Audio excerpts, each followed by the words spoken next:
Okay जी बच्चे, अस्सलाम वालेकुम। मेरी आवाज़ आप लोगों को आ रही है क्लियर? वालेकुम सलाम। यस मैम, आ रही है। मैम आपसे पूछना था, कुछ स्टूडेंट्स कह रहे थे कि कीटोजेनेसिस जो है ना हमारे सिलेबस में उन्होंने मेंशन नहीं किया हुआ, तो हम लोगों ने ये नहीं करनी। आप जरा एक्सप्लेन कर दें, इस बात को पता चल जाएगा सबको। बेटे आउटलाइन के अंदर मेरे ख्याल से तो लिपिड मेटाबॉलिज्म के आउटलाइन के अंदर ये है। और ये क्योंकि आपकी साइड के अंदर भी है, तो मैंने तो जब देखा था तो तब भी मैंने यही देखा था कि आपके आउटलाइन के अंदर है ये। ठीक है। But we will have an introduction. ठीक है, और फिर हम लोग देखते हैं कि जो है ना आगे क्या क्या है। ठीक है। अच्छा, आप लोगों के सामने जो है ना हम लोगों ने आज जो टॉपिक कर रहे हैं वो है कीटोजेनेसिस का। ठीक है जी। और कीटोजेनेसिस के टॉपिक में बेटा माइक अपना बंद कर दें।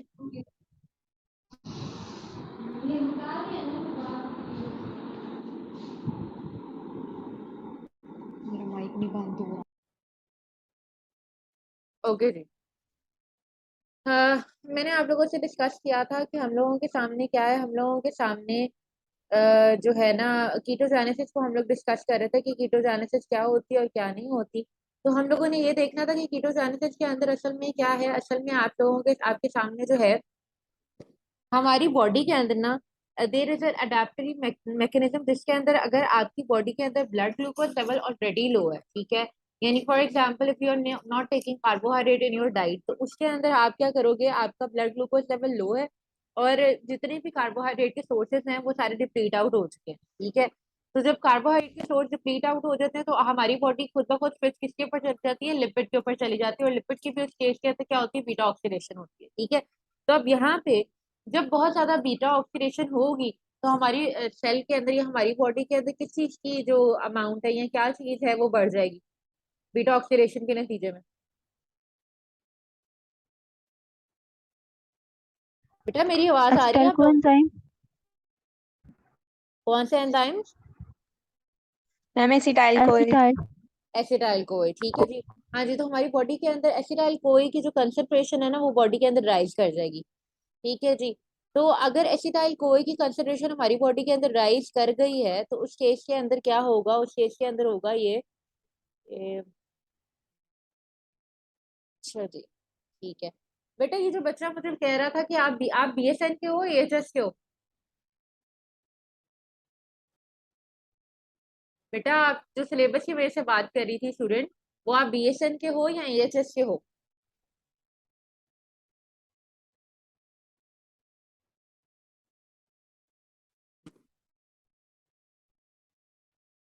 एएचएस के हो। ठीक है लाइबा। देखो बच्चे मेरी बात सुनो, आपकी कोर्स की आउटलाइन के अंदर जो मैंने अब देखा है कि आपकी कोर्स की आउटलाइन के अंदर जो चीजें मेंशन है मोस्ट इंपॉर्टेंटली वो क्लासिफिकेशन है। ठीक है, बायोसिंथेसिस ऑफ फैटी एसिड की, नेचुरल फैट्स की और टैग की, वो सिंथेसिस भी हम लोगों ने कर ली और साथ बीटा ऑक्सीडेशन है। तो ये तीन चीजें आपकी बेसिक है। अब बाकी जो हम लोग चीजें कर रहे हैं ना आप इसको कर ले लो, मतलब एक दफा अटेंड कर लो तो बेहतर है आप लोगों का। आज वैसे भी मैंने सम अप करना है सारी चीजें जितनी भी आपकी है ना उसको सम अप करना है। और फिर हम लोग जो है ना इंशाल्लाह आपको कल टेस्ट रखेंगे। और जो आपकी बीएसएन है, बीएसएन की तो डायरेक्ट यही आउटलाइन दी हुई है। ठीक है। लेकिन बाकी चीजें जाहिर है वो इस वजह से डाल दी गई क्योंकि फिर कार्बोहाइड्रेट के अंदर जब आपको शंट कवर नहीं ना करवाया था तो बच्चे बार बार शंट का ही कह रहे थे कि मैम शंट नहीं हुआ, शंट नहीं हुआ। ठीक है जी। तो ये जो एक्स्ट्रा है इसको फिर आप कर ही लो। ठीक है, क्योंकि बहुत सारी चीजों के अंदर कीटोजेनेसिस वगैरह का भी पता किया जाता है, पूछा जाता है आपसे। ठीक है जी। और बाकी अगर बीएसएन वाले भी ये साथ साथ कर लेते हैं, कवर कर लेते हैं तो वो भी अच्छा है। ठीक है। खैर अभी हम लोग जो है इसका इंट्रोडक्शन लेंगे और साथ ना हम लोग कोलेस्ट्रॉल और वीएलडीएल लिपोप्रोटीन जितनी भी है ना वो हमें आज कवर करवा के मतलब वो डिस्कस करने की हम कोशिश करेंगे। ठीक है। अब कीटोजेनेसिस की मैं आपसे बात कर रही हूँ। कीटोजेनेसिस के अंदर क्या है कि देखो हमारी माइटोकॉन्ड्रिया के अंदर क्या है, माइटोकॉन्ड्रिया के अंदर अगर लेवल जो है एसिटाइल कोई के राइज हो चुके हैं। ठीक है। रीजन क्या है कि बॉडी जो है बहुत ज्यादा देर तक आपके कार्बोहाइड्रेट सोर्स से प्लीट आउट हो गए हैं, बॉडी मेटाबोलाइज करिए अपना फैट बीटा ऑक्सीडेशन के थ्रू और एसिटाइल कोई बना रही है। तो एसिटाइल कोए के नतीजे में, एसिटाइल कोए बनाने के नतीजे में क्या होती है, कीटोन बॉडीज बननी शुरू हो जाती है। अब बात ये है कि आपकी बॉडी के अंदर तीन बेसिक कीटोन बॉडी जो है वो सिंथेसाइज होती है। एक है एसीटोन है, एक एसीटो एसीटेट है और तीसरी है थ्री हाइड्रोक्सी ब्यूटारेट। ठीक है। अब इसके अंदर से जो वो कहता है ना कि आपके एसीटो एसीटेट और थ्री हाइड्रोक्सी ब्यूटारेट जो है ये लिवर के अंदर सेंथेसाइज होती हैं। और सेंथेसिस हमेशा कीटोन बॉडी की कहाँ पे होनी है, लिवर के अंदर होनी है। और होनी आपके सामने क्या है, लिवर के अंदर होनी है। लेकिन लिवर खुद ब खुद इस कीटोन बॉडी को एज सोर्स ऑफ एनर्जी नहीं इस्तेमाल कर सकता। क्यों? क्योंकि एक एंजाइम, पर्टिकुलर एंजाइम रिस्पॉन्सिबल होता है कीटोन बॉडी से आगे एनर्जी बनाने के लिए, थायोरेज, वो लिवर के अंदर नहीं होता। ये इंपॉर्टेंट बात है, ये एमसीक्यू के अंदर भी आता है। ठीक है, ये बात समझ आई है आप लोगों को जो मैंने बताई है कि जो है लिवर के अंदर। जी जी बच्चे, रिपीट करने एक दफा रिपीट प्लीज। कर देते हैं। बच्चे मैंने ये कहा है कि देखो आपके पास तीन जो है ना कीटोन बॉडीज हैं जो हमारी बॉडी के अंदर सिंथेसाइज होते हैं। आपकी कीटोन बॉडी जो है ना वो सिंथेसाइज ही लिवर के अंदर होती हैं। ठीक है, लेकिन लिवर, अब देखो कीटोन बॉडी क्यों सिंथेसाइज होगी, इस वजह से सिंथेसाइज होगी ताकि आगे जाकर इसी कीटोन बॉडी से हम लोगों के सामने क्या हो, इसी कीटोन बॉडी से आगे एनर्जी हासिल की जाए। ठीक है, और उसे एनर्जी को हासिल करने के लिए हम लोग जब आगे प्रोसेस पढ़ोगे, साइकिल पढ़ोगे, तो उसके अंदर क्या है, उसके अंदर ये है कि आप जो कीटोन बॉडी मेटाबोलाइज होती है तो मेटाबोलाइज होकर आपके सामने जो है ना एनर्जी देती है। लेकिन मैं आपको ये बता रही हूँ कि कीटोन बॉडीज को लिवर खुद as a source of energy इस्तेमाल नहीं कर सकता। रीजन क्या है? रीजन ये है कि एक एंजाइम होता है थायोलेज, ठीक है, जो कीटोन बॉडी की ब्रेक डाउन करवाता है, लाइसिस करवाता है। वो आपके सामने लिवर के अंदर नहीं होता, इसी वजह से liver can not use ketone bodies as a source of energy. दूसरी इंपॉर्टेंट बात जो कीटोन बॉडी से रिलेटेड है वो ये है कि आपका जो दिमाग है ना, ब्रेन, वो भी इसको as a source of energy इस्तेमाल करता है। रीजन आपके सामने क्या है, यहाँ तो आपको पता है ब्रेन जो है यहाँ ग्लूकोज को इस्तेमाल करता है, या अगर ग्लूकोज अवेलेबल नहीं है, ग्लूकोज के सोर्स डिप्लीट आउट हो गए, तो उस केस के अंदर brain can use ketone bodies for the sake of their energy. ठीक हो गया। अब यहाँ पे एक और इम्पोर्टेंट बात है, और वो इम्पोर्टेंट बात ये है कि आपकी जो कीटोन बॉडी जो होती है ना वैसे ही सोल्यूबलाइज होती है, तो लेकिन जो है ना ये इजीली ट्रांसपोर्ट आउट हो जाती है। जिस तरह बाकी लिपिड्स को हम लोगों को ट्रांसपोर्ट करवाने के लिए एक प्रोटीन चाहिए होती है, जिसको हम लोग कहते हैं एल्ब्यूमिन। कीटोन बॉडीज को ट्रांसपोर्ट करवाने के लिए we don't need any kind of protein, जो है ना एल्ब्यूमिन वगैरह नहीं ट्रांसपोर्ट होने के रीजन क्या है, ये आपके ब्लड के अंदर सोल्यूबलाइज फॉर्म के अंदर मौजूद होता है। ठीक है, अच्छा, अब एक जो है ना हम लोगों ने इम्पोर्टेंट बात यहाँ पे देखनी है, और वो इम्पोर्टेंट बात क्या है, पहले तो आप ये देख लो कि देखो आपके सामने क्या है, आपके सामने ये ही एसिटाइल कोए हैं। ठीक है, जिन्होंने आगे जाकर क्या करना है, जिन्होंने आगे जाकर आपके सामने डिफरेंट सिंथेसिस करानी है कीटोन बॉडीज की। ठीक है, तो ये एसिटाइल कोए, दो एसिटाइल कोए आएंगे। एसिटाइल कोए कहाँ से आए? एसिटाइल कोए आए क्योंकि आपकी बॉडी के अंदर ऑलरेडी जो है ना राइज अप हुआ था, किसका लेवल? एसिटाइल कोए का लेवल राइज अप हुआ था। ठीक है, ये एसिटाइल कोए क्या करेगा, आपके सामने किसी फैटी एसाइल कोए के साथ मिलेगा।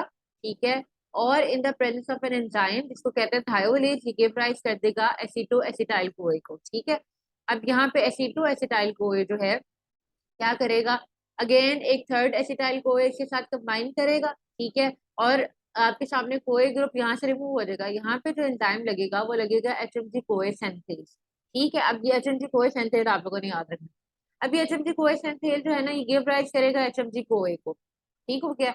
अब बात यह है कि ये एचएमजी कोए जो यहाँ पे बन गया, it is one of the intermediate in ketone body synthesis. ठीक है, ये एचएमजी कोए फिर मजीद इसके ऊपर क्या होगा, इसके अंदर से एक एसिटाइल कोए को रिमूव करवाना है, लाइसिस करवानी बॉन्ड की। ठीक है, तो अब आपके सामने जो चीज लगेगी यहाँ पे, जो एंजाइम आकर लगेगा वो लाइस है। ठीक है जी। अच्छा जी, आगे क्या होगा, आगे ये गिव राइज करेंगे जनाब एसीटो एसीटेट को गिव राइज करेगा। अब ये एसीटो एसीटेट जो है आपके सामने स्पॉन्टेनियस रिएक्शन के थ्रू एसीटोन बनाएगा, और ये साथ क्या बनाएगा, 3 हाइड्रोक्सी ब्यूटारेट। ठीक है जी, in the presence of an enzyme 3 hydroxy butyrate dehydrogenase, यहाँ पे क्या है NADH2 आया और NAD के अंदर कन्वर्ट हो गया। अब आप यहाँ पे देखो, सबसे पहली इंपॉर्टेंट बात ये है कि आपका यहाँ पे ये जो एंजाइम है ना HMG कोए सिंथेज, ये वाला एंजाइम और ये वाला रिएक्शन, ये क्या है, रेट लिमिटिंग रिएक्शन है। और यहाँ पे बताने वाली ये बात है कि एचएमजी कोए सिंथेज जो है ना वही एचएमजी कोए सिंथेज है जो कि कोलेस्ट्रॉल सिंथेज के अंदर भी अपना रोल परफॉर्म करता है। तो एचएमजी कोए सिंथेज वाला reaction it is common for both cholesterol synthesis and ketone body synthesis. ठीक है, और कुछ इंपॉर्टेंट फैक्ट जो हम लोगों को इसके बारे में पता होने चाहिए, वो इंपॉर्टेंट फैक्ट ये हैं कि आपको पता है कि जो एसीटोन यहाँ पे बनती है ये क्या है, ये वोलेटाइल है। ठीक है, वोलेटाइल होने का मतलब ये कि if you are using your ketone bodies and your body has been shifted for the synthesis of ketone bodies in the absence of glucose, तो क्या होगा, एसीटोन आपकी ब्रेथ के अंदर या आपके सांस के अंदर अजीब सी फ्रूटी स्मेल आएगी, और फिर फ्रूटी स्मेल जो है वो असल में एसीटोन की वजह से है जो आपकी बॉडी के अंदर सिंथेसाइज हो रही है, और जब आप सांस लेते हो योर इनहेलेशन के दौरान आपकी ये स्मेल आती है। ठीक है। तो ये एक वजह है, ठीक है, मतलब एक ये मतलब एज अ साइन है कि आपकी बॉडी जो है ग्लूकोज स्टोर जो है उसके डिप्लीट आउट हो गए हैं और वो अब शिफ्ट हो गई है कीटोन बॉडी की तरफ अपनी एनर्जी सिंथेसिस के लिए।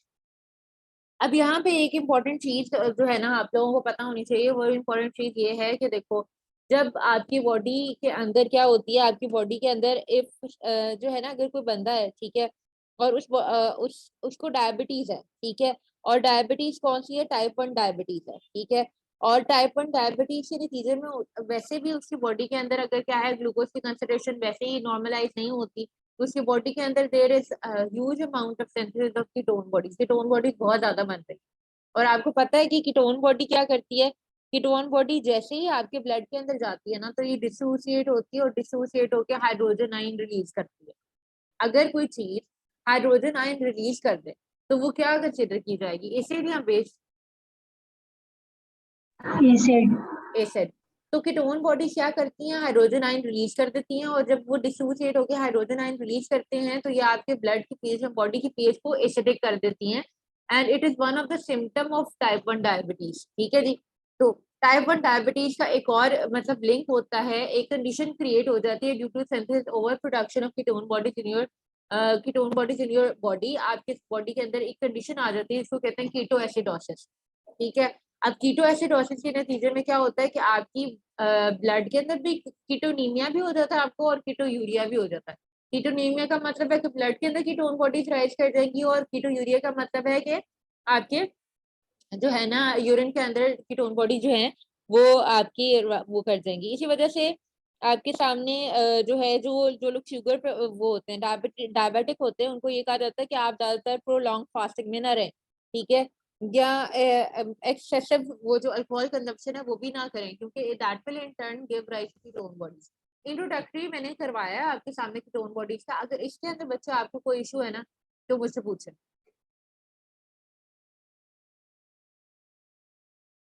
बच्चे किसी को कोई इशू है? No ma'am. अच्छा, आगे जरा चलें। तो आगे चलते हुए हम लोगों के सामने ना कुछ एस्पेक्ट्स हैं, ठीक है, जो आप लोगों को पता होने चाहिए, और वो एस्पेक्ट हम लोगों ने देखने हैं कि देखो, एक बड़ी इंपॉर्टेंट चीज है हमारी ब्लड के अंदर, it is a kind of जो है ना डिराइव लिपिड, आपके सामने हम कहते हैं इसको, और इसको हम लोग कोलेस्ट्रॉल भी कहते हैं, ठीक है। तो कोलेस्ट्रॉल का बहुत इंपॉर्टेंट रोल है, क्योंकि कोलेस्ट्रॉल जो है आपको पता है कि फिर आपके लिवर के अंदर जाता है, और लिवर के अंदर हमारी बॉडी के अंदर अगर कोलेस्ट्रॉल हम लोगों ने रिमूव करवाना है तो आपके लिवर के अंदर बाइल सिंथेसाइज होता है, उसके अंदर से भी ये रिमूव होता है। और फिर कोलेस्ट्रॉल जो है आपकी ब्लड के अंदर किस फॉर्म के अंदर मौजूद होता है, हमारे कोलेस्ट्रॉल ब्लड के अंदर किस फॉर्म में होता है? क्या ये फ्री फॉर्म के अंदर कोलेस्ट्रॉल मौजूद होता है या किसी बाउंडेड फॉर्म के अंदर एग्जिस्ट करता है? सवाल रिपीट कर दूं, मैंने क्या पूछा?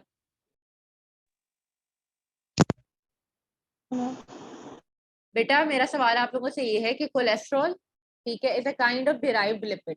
तो मुझे बताओ, ये जो कोलेस्ट्रॉल है ये, हाँ जी, कंपाउंड फॉर्म में। कंपाउंड फॉर्म किस फॉर्म में बेटा? कंपाउंड फॉर्म के अलावा ये एग्जिस्ट करता है हमेशा, हाँ जी, ठीक है, ओके, लिवर के पास आता है। लेकिन अगर हम लोग वैसे टोटली बात करें कि बॉडी के अंदर किस फॉर्म के अंदर एग्जिस्ट करता है, तो it exist in the form of lipoprotein. ये क्या करते हैं, ये प्रोटीन के साथ कंबाइन करके एक कंपाउंड बना के एग्जिस्ट करते हैं, कंपाउंड फॉर्म के अंदर एग्जिस्ट करते हैं, ठीक है, उसको हम लोग क्या कहते हैं, लिपोप्रोटीन कहते हैं। तो सबसे पहले अगर हम लोग देखें कि कोलेस्ट्रॉल जो है उसका क्या रोल है और क्या नहीं, तो कोलेस्ट्रॉल आपको पता है कि कोलेस्ट्रॉल जो है ये आपके सामने 4 रिंग के ऊपर कंसिस्ट करता है, और 4 रिंग के ऊपर कंसिस्ट करने के अलावा इट हैज जो है ना 4 रिंग फ्यूज होती हैं। एक आपके सामने जो कार्बन 8 कार्बन की जो रिंग है इसके साथ जो आपकी डी वाली रिंग होती है उसके साथ अटैच होती है, ठीक है, और यहाँ पे डबल बॉन्ड अटैच होता है between carbon number 5 and carbon number 6 of B जो आपका है, ठीक है। अब आपके सामने ये बात क्या करता है, बात क्या करता है, ये है कि there are lot of source जिसके अंदर से आपको कोलेस्ट्रॉल आ सकता है। आप खाना खा रहे हो तब कोलेस्ट्रॉल आ रहा है, सिंथेसिस आपकी बॉडी के अंदर भी सिंथेसाइज होता है, वहां से भी आ रहा है, एक्स्ट्रा हेपेटिक टिश्यू से आ रहा है। लेकिन लिवर से जो कोलेस्ट्रॉल पूल निकलता है वो किस किस फॉर्म के अंदर निकलता है, ये सिक्रीट आउट होते हैं एचडीएल के फॉर्म के अंदर और वीएलडीएल के फॉर्म के अंदर। हाई डेंसिटी लिपिड आपकी है, और वेरी लो डेंसिटी लिपिड है, ठीक है। अब आपको ये भी पता है कि ये जो BL-DL जो है ये जैसे ही टिश्यूज के अंदर पहुंचते हैं, ठीक है, तो ये आगे मेटाबोलाइज होकर इनका काम क्या होता है कि ये LDL को गिव राइज करते हैं। फिर कोलेस्ट्रॉल जो है ये बाइल के अंदर जाता है और बाइल एसिड के फॉर्म के अंदर और बाइल सॉल्ट के फॉर्म के अंदर रिलीज होता है। ये भी आपके सामने हो गया, ठीक है, रिलीज होता है आपके सामने। आपको पता है कि कोलेस्ट्रॉल का आपके ब्लड के अंदर 5.17 मिलीमोल पर लीटर होना चाहिए। इससे ज्यादा अगर हाई 6.20 से हाई हो जाए या बॉर्डर लाइन 6.19 से हाई हो जाए तो हाई हो जाता है, मतलब अपर लेवल राइज किया जाता है। तो इसका मतलब ये हुआ कि अगर कोलेस्ट्रॉल आपको बॉडी के अंदर राइज कर जाएगा, और कोलेस्ट्रॉल भी कौन सा राइज करता है, LDL राइज करता है। अगर हमारी बॉडी के अंदर कोलेस्ट्रॉल जो है वो राइज कर जाता है, और वो भी कौन सी फॉर्म, LDL की फॉर्म, ठीक है, जिसे हम कहते हैं लो डेंसिटी लिपिड कहते हैं, वो राइज कर जाते हैं, तो it will result in the formation of plaque. Plaque क्या है, it is a kind of जो है ना मोनोसाइट या मैक्रोफेज के सेल में वो ट्रैप होकर एक मास बना देते हैं, और LDL भी इनके साथ कंबाइन होती है, तो एक पूरा मैकेनिज्म होता है इसका, तो वो प्लाक फॉर्मेशन के अंदर परफॉर्म करते हैं। प्लाक क्या है, it is a kind of blood clot जो है, जो आपकी कोरोनरी आर्टरी या किसी भी आर्टरी के अंदर फंस जाएगा, that will in turn lead to atherosclerosis या कोरोनरी हार्ट डिजीज कॉज कर सकता है, ठीक है। अच्छा, अब यहाँ पे कुछ आपको, पूछ सकती हूँ जी जी मैम, ये जो क्रोनिक हार्ट डिजीज यानी जो हार्ट अटैक होता है वो मेल्स में ज्यादा होता है, तो उसकी हाँ एक वजह ये भी हो सकती है कि उनके अंदर LDH ज्यादा होता है, HDL कम होता है, वो जी जी फीमेल्स में जी जी ज्यादा होता है बिल्कुल। ना। आपके पास फीमेल जो है ना, वैसे ही उनके अंदर HDL हमारे अंदर ज्यादा होता है और LDL कम होता है, ठीक है। लेकिन मेल के अंदर क्योंकि उनका, देखो एक और बात भी इम्पोर्टेंट बात है, और वो इम्पोर्टेंट बात ये है कि हमारी जो है ना, वैसे ही जो आपको बॉडी मास की अगर हम बात करें ना, तो मास के अंदर जो वो है लिपिड कंटेंट जो हमारे पास, हमारी जो फैट कंटेंट होता है ना औरतों के अंदर, वो डिपॉजिट फैट डिपॉजिट ज्यादा होते हैं, लेकिन मेल के अंदर जो फैट डिपॉजिट होते हैं वो डिपॉजिट तो कम होते हैं, लेकिन उनके पास प्रोटीन की होती है एज कम्पेयर टू फैट वो ज्यादा होती है। लेकिन इसी तरीके से अगर हम कंपैरिजन करें ना HDL का और LDL का, तो HDL जो है उनकी कंसेंट्रेशन इन मेल्स क्या होती है, कम होती है as compare to LDL। LDL उनकी एलिवेटेड रहती है। और क्या है इसकी रीजन पीछे, क्या होगी रीजन इसके पीछे, ये है कि देखो ये पूरा एक मैकेनिज्म है, और फीमेल्स के अंदर आपको पता है कि LDL जो है वो वैसे ही लोअर फॉर्म में होता है और HDL हाई होता है, ठीक है। इसके पीछे रीजन है कि, रीजन ये है कि देखो आपको पता है कि chylomicron, there are different type of lipoprotein, उसके अंदर काइलोमाइक्रोन आ जाता है, VLDL आ जाता है, IDL आ जाता है, LDL आ जाता है, ये सारे आ जाते हैं, ठीक है। अब इनके अंदर आपको पता है कि काइलोमाइक्रोन ने आगे जब इंटेस्टाइन से आना है, तो इन्होंने क्या करना है, इन्होंने आगे आपके सामने डिफरेंट जो VLDL है उसको गिव राइज करना है, फिर IDL बनना है, फिर LDL बनना है, फिर HDL बनना है। तो इनके मेटाबॉलिज्म के अंदर और the enzyme that are responsible for it, दूसरा ये कि इनके अंदर प्रोटीन्स भी होती है जो कि इनको कैरी कर रही होती है। तो उनके मेटाबॉलिज्म का फर्क है, ठीक है। जो असल में क्या करते हैं, जो उनके अंदर जो LDL की कंसंट्रेशन है मेल के अंदर हाई हो जाती है, that will in turn result कि जितने ज्यादा LDL होंगे उतना ज्यादा प्लाक फॉर्मेशन हो जाएगा ब्लड के अंदर, ठीक है। क्लियर है ये पॉइंट? मैम रोल जी नहीं जी, होता इनके अंदर, क्या होता है? हार्मोन्स का रोल। हॉर्मोन्स का मैम रोल मैं भी हो पूछ रही सकता हूँ है। देखो मेरी बात सुनो, आपका मेटाबॉलिज्म है ना, तो मेटाबॉलिज्म दोनों तरीके से इफेक्ट कर सकता है, ठीक है। मेटाबॉलिज्म को एलोस्टेरिक वो भी एक्टिवेटर भी हो सकते हैं और दूसरे हार्मोन भी हो सकते हैं। किसी भी चीज को हम लोगों ने रेगुलेट करना है तो रेगुलेशन के लिए हार्मोन होता है। वैसे भी आप देखते हो कोलेस्ट्रॉल जो है ना, आगे जाके डिफरेंट काइंड ऑफ हार्मोन बनाता है। मेल जो है मेल के अंदर वैसे ही टेस्टोस्टेरोन और अदर जो बेसिक हार्मोन है वो टेस्टोस्टेरोन होता है, जो सारे मेटाबॉलिज्म को भी और फिर प्रोटीन फॉर्मेशन को भी कंट्रोल कर रहा है और लिपिड की भी सारी साइकिल को कंट्रोल कर रहा है। और इसी तरीके से फीमेल के आपको पता है डिस्टिंक्ट हार्मोन होते हैं, वो भी आपके मेटाबॉलिज्म के ऊपर इफेक्ट डालते हैं, ठीक है। Anything else? No ma'am, thank you so much. Welcome. अच्छा जी, अब आगे हम लोग जो है वो कर रहे थे, देखना है हम लोगों ने ये था,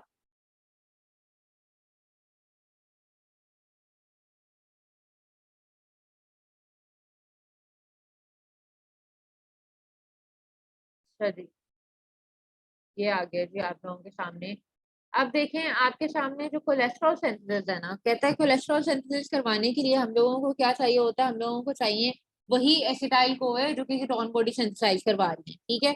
लेकिन कोलेस्ट्रॉल सिंथेसिस जो है कहते हैं ऑलमोस्ट ऑल टिश्यूज के अंदर हो रही होती है, लेकिन सर्टेन जिस तरह आपके सामने ग्लैंड्स हैं, एड्रीनल कॉर्टेक्स के अंदर होती है, रिप्रोडक्टिव टिश्यूज के अंदर कोलेस्ट्रॉल की सिंथेसिस बहुत ज्यादा हो रही होती है, ओवरीज के अंदर हो रही होती है, ठीक है, इन सारी चीजों के अंदर हो रही होती है। तो अब यहाँ पे वो क्या कहता है, कहता है कि एसिटाइल कोए जो है वो आपके सामने क्या करता है, थायोलेज की मौजूदगी में क्या बनाता है, एसिटोएसिटाइल कोए बनाता है।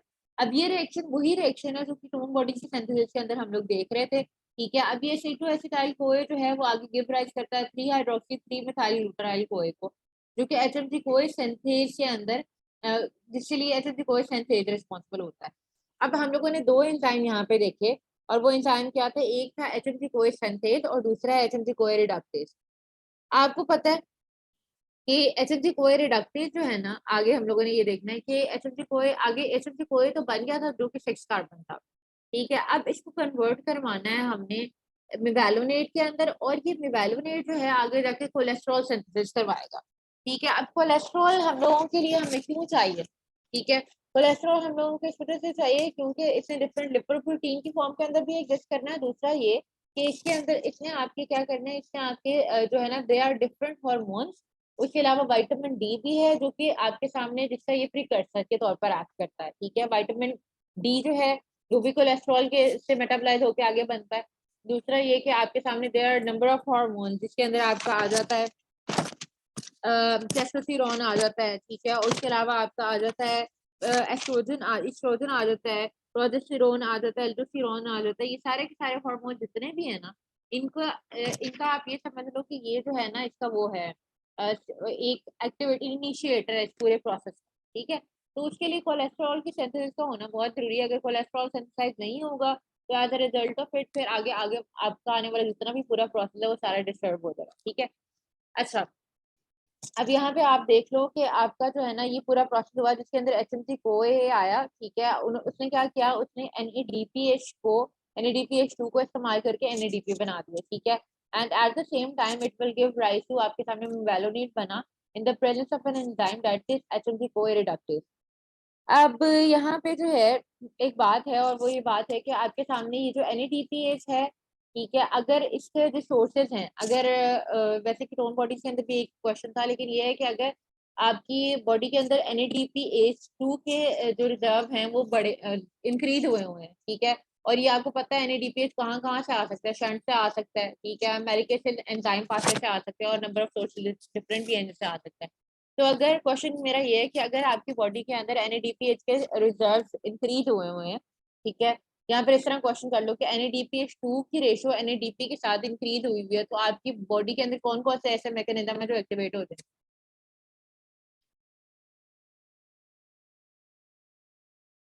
Ma'am synthesis of fatty acids. और of cholesterol. Yes, very good. और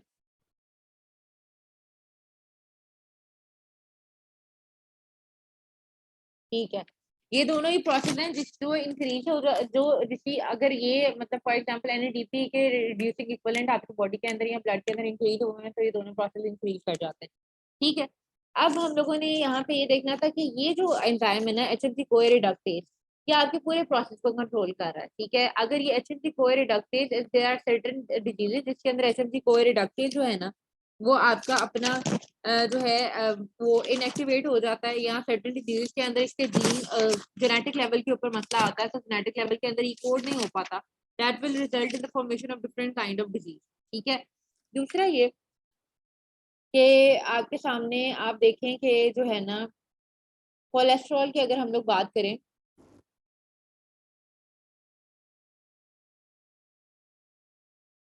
अच्छा, कोलेस्ट्रॉल की अगर हम लोग बात करते हैं कि देखिए, जिस तरह फॉर एग्जांपल हम लोग डिस्कस कर रहे थे कि ये बहुत सारे नंबर ऑफ हार्मोन्स को भी गिव राइज करता है, तो अगर हम लोग बात करें कि कोलेस्ट्रॉल जो है वो आगे गिव राइज करता है प्रेग्निनोन को। अब कोलेस्ट्रॉल आपका क्या है, कोलेस्ट्रॉल को कहता है कि ये इनिशिएटर है पूरे बहुत सारे हार्मोन्स का।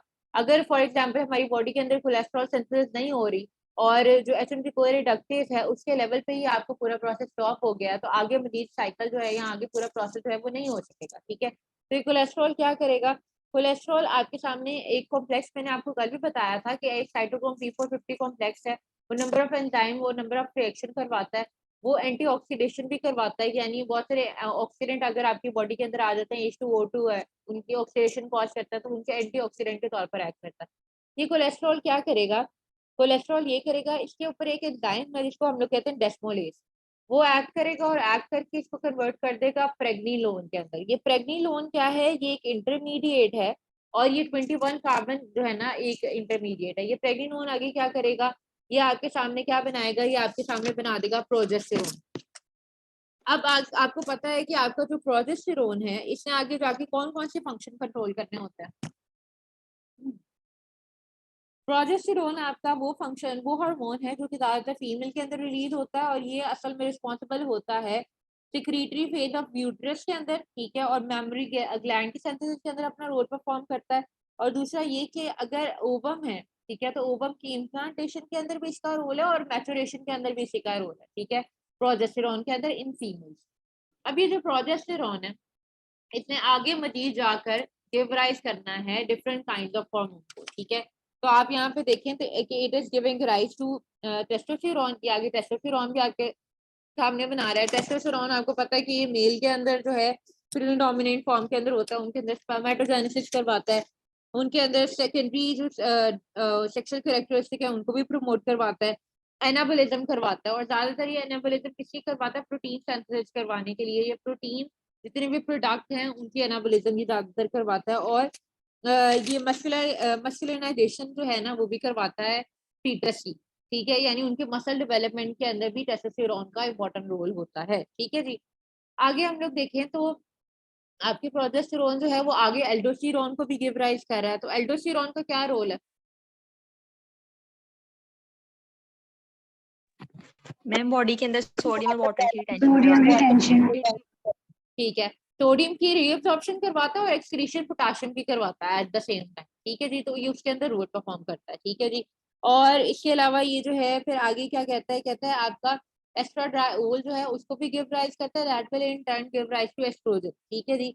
और एस्ट्रोजन आपके मेंस्ट्रुअल साइकिल को भी कंट्रोल कर रहा है, ठीक है, और फीमेल सेकेंडरी सेक्सुअल कैरेक्टरिस्टिक जो है उनको भी कंट्रोल करता है, ठीक है जी। अच्छा, अब आपके सामने जो है तो ये पूरा प्रोसेस जो था हम लोगों ने देखना था यहाँ से।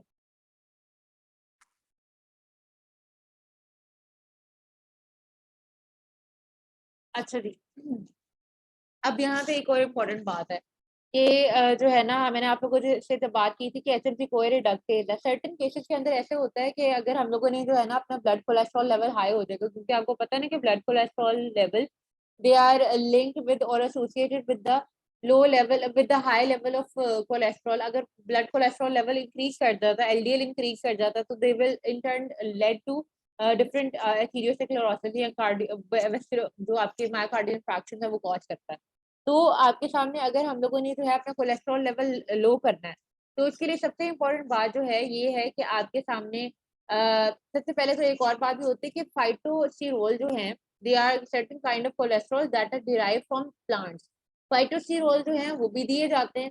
ये फाइटोस्टेरोल क्या कहते हैं करते हैं, ये फाइटोस्टेरोल ये करते हैं कि आपके इंटेस्टाइन से जो कोलेस्ट्रॉल की एब्जॉर्प्शन है ना उसको इनहिबिट करते हैं, उसको रोक देते हैं, ठीक है जी। और जो है ना यानी आपके सामने एक ट्रांसपोर्टर प्रोटीन होती है खास तरह की जो कि कोलेस्ट्रॉल को मूव करवाती है from your intestinal lumen towards your आपके जो है ना ब्रश वाटर मैकेनिज्म या इनसाइड योर ब्लड जो है वो एब्जॉर्ब करवाती है। इसको हम लोग कहते हैं नीमन पैक ट्रांसपोर्टर्स, ठीक है। इन सर्टेन केसेस ऐसे होता है कि आपको जो फाइटोस्टेरोल होता है वो उनको ब्लॉक करवाते हैं ताकि कोलेस्ट्रॉल जो है वो एब्जॉर्ब होकर ही ना आ जाए, ठीक है।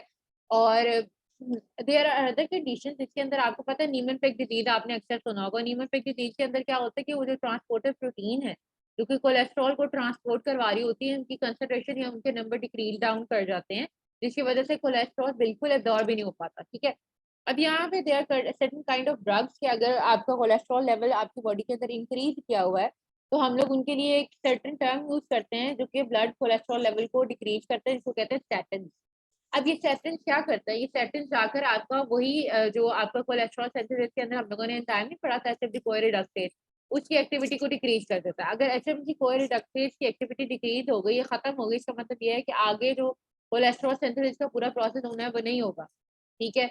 So there are a number of drugs that we can take in order to decrease our blood cholesterol level, जिसके अंदर लोवास्टैटिन, मेवास्टैटिन, एटोवास्टैटिन, सिम्वास्टैटिन, फ्लोवास्टैटिन जो है वो सारी चीजें आ जाती हैं, ठीक है। आपको पता है हम लोगों ने कि बहुत सारे स्टीरॉयड हार्मोन का भी प्रिकर्सर्स हैं और बायलिसिक का और विटामिन डी का भी प्रिकर्सर्स हैं, ठीक है। मैम ये जितनी ड्रग्स थी ये स्टेटन की कंसंट्रेशन डिक्रीज करती हैं?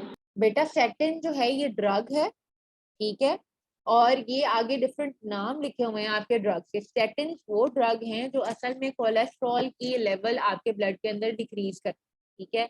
तो they are different kind of जो है ना स्टेटिन, जो कि आपके डिफरेंट नाम उन्होंने लिखे हुए हैं, जो कि आप मतलब ले सकते हो in order to decrease down your blood cholesterol level. Different type of statin. Statin वो ड्रग है जो कि ब्लड कोलेस्ट्रॉल लेवल को आपके डिक्रीज डाउन करेगा, लो करेगा, ठीक है। क्लियर है? यस मैम, हो गया क्लियर। अच्छा जी, आगे हम लोगों के सामने आपके सामने ये वही बात है कि डिफरेंट काइंड ऑफ हार्मोन जो है उनको गिव राइज करती है आगे, ठीक है। अच्छा, अब यहाँ पे एक इम्पॉर्टेंट बात जो है आपके समझने वाली कि कोलेस्ट्रॉल क्या है। कोलेस्ट्रॉल आपके सामने एक इनिशिएटर है सारे प्रोसेस का, ठीक है। अब ये जो इनिशिएटर है ये क्या कर रहा है, 7 डिहाइड्रो कोलेस्ट्रॉल बना रहा है। अब ये 7 डिहाइड्रो कोलेस्ट्रॉल आपको पता है कि ये विटामिन डी का बहुत बड़ा प्रिकर्सर है, ठीक है। ये विटामिन डी जो आपकी सेंसिटाइज करवाता है आगे, उसका प्रिकर्सर होगा जब आप विटामिन पढ़ोगे उसके अंदर देखोगे आप, ठीक है। अब आगे आप देखिए कि जो है ना ये आगे क्या कर रहा है, ये आगे आपके सामने एक इंटरमीडिएट बना रहा है जिसे कहते हैं कोटाइल कोए। ये कोटाइल कोए जो है आगे गिव राइज किसको कर रहा है, टोरोकोलिक एसिड को और ग्लाइकोकोलिक एसिड को। ये दोनों के दोनों क्या हैं, ये बाइल एसिड हैं जो कि आपकी बाइल के अंदर मौजूद होते हैं। और इनका काम क्या होता है, इनका काम होता है मल्सिफिकेशन करना फैट्स की, जो कि आपके ब्लड के अंदर मौजूद, सॉरी, फैट्स की मल्सिफिकेशन करना ताकि उनकी डाइजेशन इजीली हो सके, ठीक है। अब यहाँ पे ये जो टोरोकोलिक एसिड है और ग्लाइकोकोलिक एसिड है, मुझे बताओ ये कॉन्जुगेटेड फॉर्म है इनकी या अनकॉन्जुगेटेड फॉर्म? मैम कॉन्जुगेटेड है। कॉन्जुगेटेड फॉर्म है, ठीक है। तो ये कॉन्जुगेटेड फॉर्म के अंदर एग्जिस्ट करते हैं। और फिर आप आगे देखो कि डिऑक्सीकोलिक एसिड को भी, ये जो कि सेकेंडरी बाइल एसिड है, उसको भी ये गिव राइज कर सकते हैं, ठीक है। तो इसका मतलब ये हुआ कि हमारा जो कोलेस्ट्रॉल है ये आपका विटामिन 70 हाइड्रो कोलेस्ट्रॉल बना रहा है, जो कि आगे क्या करेगा, विटामिन डी की सिंथेसाइज करवा लेगा। और दूसरा ये कि हम लोगों के सामने जो है ये आगे आपके बाइल एसिड जो हम लोगों ने फंक्शन पढ़ा था उसकी भी ये सिंथेसिस करवाने के अंदर अपना रोल परफॉर्म करता है, ठीक है जी। अच्छा, फिर थोड़ा बहुत हम लोग इंट्रोडक्शन ले लेते हैं कि प्लाज्मा लिपोप्रोटीन जो है वो क्या है। प्लाज्मा लिपोप्रोटीन असल में लिपिड और प्रोटीन। अच्छा बच्चे, ये आपके लिपोप्रोटीन का जो मैं इंट्रोडक्शन 5 मिनट के अंदर दूंगी, तो फिर कल इंशाल्लाह आप लोगों का टेस्ट होगा, ठीक है। पिछले हम लोगों ने जो फैटी एसिड सिंथेसिस किया और बीटा ऑक्सीडेशन किया, अगर उसके अंदर आप लोगों ने कोई क्वेश्चन करना है तो आप अभी पूछ लो।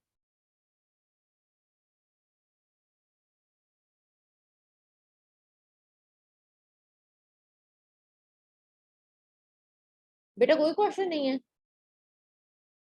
मैम अभी तो बस सही तरह तैयार करना है, फिर पता चलेगा कितना याद हुआ है कितना ठीक है, नहीं। हाँ ठीक है। चलिए ठीक है, फिर इंशाल्लाह कल हम लोग टेस्ट में डिस्कशन कर लेंगे तो आप लोग पूछ लीजिएगा जो इशू आपके होंगे। Plasma lipoprotein. अच्छा, अब मुझे बताओ कि जो है आपको पता है कि ये लिपोप्रोटीन क्या है, लिपिड और प्रोटीन कॉम्बिनेशन की फॉर्म एग्जिस्ट करती है। रीजन इसके पीछे क्या है, because cholesterol, we can not transport cholesterol in free form, ठीक है। तो हम लोग क्या करते हैं, हम उसको सर्टेन प्रोटीन के साथ बाइंड कर देते हैं और फिर बाइंड करके उसकी ट्रांसपोर्ट करना हम लोगों के लिए इजी हो जाता है। तो there exist different kind of lipoprotein. अच्छा, कॉम्पिलेशन ऑफ लिपोप्रोटीन जो है आपको पता है उसके अंदर टैग हो सकते हैं, ठीक है। फ्री कोलेस्ट्रॉल हो सकता है, protein, certain kind of protein जो कि आपके लिपिड के लिपोप्रोटीन के अंदर मौजूद होते हैं उनको हम लोग कहते हैं एपोलिपोप्रोटीन, ठीक है। अच्छा, और क्या है, और इसके अंदर होता है जनाब आपके सामने मोनोलेयर हो सकती है फॉस्फोलिपिड की, ठीक है। तो अब सबसे पहले हम लोग स्टार्ट करते हैं कि they are different kind of जो है ना आपके सामने लिपोप्रोटीन होती हैं। और उन लिपोप्रोटीन के अंदर आपकी दे आर 4 क्लासेस, ठीक है। सबसे पहली क्लास है आपकी काइलोमाइक्रोन, ठीक है जी। फिर हम लोगों के सामने उनके जो रेमिनेंट आते हैं वो VLDL है। VLDL के बाद एक और चीज आती है जिसको हम लोग आईडीएल कहते हैं, ठीक है। और आईडीएल के बाद आपके एलडीएल आते हैं और एलडीएल के बाद आते हैं आपके हाई डेंसिटी लिपोप्रोटीन। हम लोगों ने ये क्लासिफिकेशन जो है वो किसके बेस के ऊपर की हुई है, हम लोगों ने ये क्लासिफिकेशन की है depending upon the relative density, ठीक है। अब आप ये देख लो कि जो काइलोमाइक्रोन है ना, they are bigger in size, ये बिगेस्ट इन साइज है, सबसे बड़े साइज के अंदर है, ठीक है। और सबसे ज्यादा बड़े होने की वजह से इनका अंदर जो टैग का कंटेंट है या कोलेस्ट्रॉल का कंटेंट है वो सबसे ज्यादा है और प्रोटीन का कंटेंट सबसे कम है। तो आपको पता है कि वैसे ही लिपिड जो है दे आर वेरी जो है लो इन वेट होती है, ठीक है। उनकी डेंसिटी भी कम होती है और प्रोटीन की डेंसिटी ज्यादा होती है। तो आपके पास हाई लिपिड कंटेंट होने की वजह से और लो प्रोटीन कंटेंट होने की वजह से इनका साइज काइलोमाइक्रोन का सबसे बड़ा होता है, but they are lowest in density. जी, ये स्लाइड नहीं है इनमें से, तो आप पहले भेजी थी। बेटा मैं आपको स्लाइड सेंड कर दूंगी, ठीक है, आप फिक्र ना करें, ठीक है। अच्छा जी, ओके। अब जो है आपका अगली बात ये थी कि आपकी काइलोमाइक्रोन असल में क्या है। आपको पता है काइलोमाइक्रोन जो है इंटेस्टाइनल म्यूकोजल सेल से जिस फॉर्म के अंदर डाइटरी कोलेस्ट्रॉल कैरी किया जाता है वो आपके वो है काइलोमाइक्रोन है, ठीक है। और इसके अंदर बहुत सारे आपको पता है क्योंकि वो है लिपोप्रोटीन है, तो बहुत सारे ऐसे लिपिड सॉल्युबल विटामिन होते हैं जिनको एब्जॉर्ब करवाने के लिए किसी लिपिड का होना जरूरी है, तो ये उन विटामिन को भी अपने साथ एब्जॉर्ब करवा के पेरिफेरल टिश्यू तक लेकर आता है। अब अगर हम लोग ऐसे काइलोमाइक्रोन की बात करें तो अच्छा, एपोप्रोटीन हम लोगों ने देखा था कि these are the kind of protein जो कि आपके एलडीएल बीएलडीएल वगैरह के अंदर होते हैं, या जितने भी लिपोप्रोटीन है उनके अंदर होते हैं। तो काइलोमाइक्रोन के अंदर जो आपके सामने प्रोटीन होती है वो एपोB48 होती है, ठीक है। खैर आगे चलते हैं। तो आगे आप लोगों के सामने क्या है, आगे आप लोगों के सामने है बीएलडीएल, ठीक है। बीएलडीएल को मैम काइलोमाइक्रोन, जी बच्चे। मैम काइलोमाइक्रोन में सिर्फ एक ही अपोप्रोटीन होती है जो आपने बताई है B48, इसके अलावा और तो नहीं होती? बेटा इसके अंदर जो प्रीडोमिनेंट फॉर्म पाई जाती है वो एपोB48 ही पाई जाती है काइलोमाइक्रोन के अंदर, ठीक है। B48 ही होती है इसके अंदर। Okay ma'am. और B48 को B48 हम इस वजह से कहते हैं क्योंकि इसके अंदर जो है ना, अच्छा B48 भी होती है, उसके अलावा इनके अंदर जीन कोड किए जाते हैं, सॉरी B100 के भी और एपोB और B100 के भी, ठीक है। B48 और B100 दोनों पाई जाती हैं इसके अंदर, ठीक है। और जो है ना आपके पास अच्छा, उसके अलावा अगर हम VLDL की बात करें और LDL की बात करें तो उसके अंदर जो प्रीडोमिनेंट फॉर्म पाई जाती है वो ApoB100 की पाई जाती है, ठीक है। अच्छा, डेंसिटीज, रिलेटिव डेंसिटी की बात कर लें तो हम लोगों के सामने जो VLDL है उसके अंदर टैग की और कोलेस्ट्रॉल कंटेंट जो है वो एज कम्पेयर टू काइलोमाइक्रोन वो थोड़े कम होते हैं, लेकिन प्रोटीन का कंटेंट होता है वो ज्यादा हो जाता है, ठीक है जी। और इनकी हम लोग रिलेटिव डेंसिटी की बात करें तो रिलेटिव डेंसिटी जो VLDL की है एज कम्पेयर टू काइलोमाइक्रोन थोड़ी ज्यादा होती है, ठीक है। फिर आइडियल की बात करते हैं तो आइडियल जो है आपके सामने एक इंटरमीडिएट फॉर्म है जो कि एग्जिस्ट करती है बिटवीन VLDL एंड LDL, ठीक है जी। और जो है ये VLDL और फिर LDL की हम लोग बात करें तो LDL आप लोगों ने वैसे ही देखा है कि ये लो डेंसिटी लिपिड है, और ये क्या करते हैं आपके लिवर के अंदर से जितने भी कोलेस्ट्रॉल वगैरह है उनको लेकर कहाँ पे आते हैं, ब्लड में आते लेकर आते हैं, ठीक है। और ब्लड के अंदर इनकी हाई कंसंट्रेशन का मतलब ये है कि इट कैन फॉर्म प्लाक, और जो भी है ना वो किसी भी जगह पे बना सकते हैं, ये सेंसिटाइज कर सकते हैं। फिर आपके सामने आ जाता है LDL आ जाता है और HDL आ सकता है, ठीक है। LDL जो है हम लोगों के सामने आपको हम लोगों ने देख लिया। HDL जो है इन सब के अंदर से सबसे ज्यादा हाई जो रिलेटिव डेंसिटी है वो आपकी उसकी होती है, HDL की होती है, ठीक है। और आपको पता है कि HDL का काम क्या है कि आपके पूरे ब्लड के अंदर से जो भी कोलेस्ट्रॉल फ्री फॉर्म के अंदर मौजूद है उसको मतलब कैप्चर करना और कैप्चर करके दोबारा लिवर के अंदर लेकर जाना, तो ये उसका वो काम है, ठीक है। फिर इंशाल्लाह हम लोग कल जो है ना आपका टेस्ट लेंगे और फिर इंशाल्लाह जो है ना टेस्ट की डिस्कशन होगी। और कोई क्वेश्चन है बच्चे तो पूछें। मैम जी जी। मैम ये कीटोजेनेसिस इम्पोर्टेंट क्वेश्चन है। नहीं बेटा, कीटोजेनेसिस के अंदर से आप MCQ कर लो, ठीक है, अगर आप AHS से हो। अदरवाइज ये शॉर्ट क्वेश्चन वगैरह के लिए इतना इंपॉर्टेंट नहीं है, लेकिन ये पता होना चाहिए कि कौन कौन सी कीटोन बॉडीज है, ठीक है। और जो है ना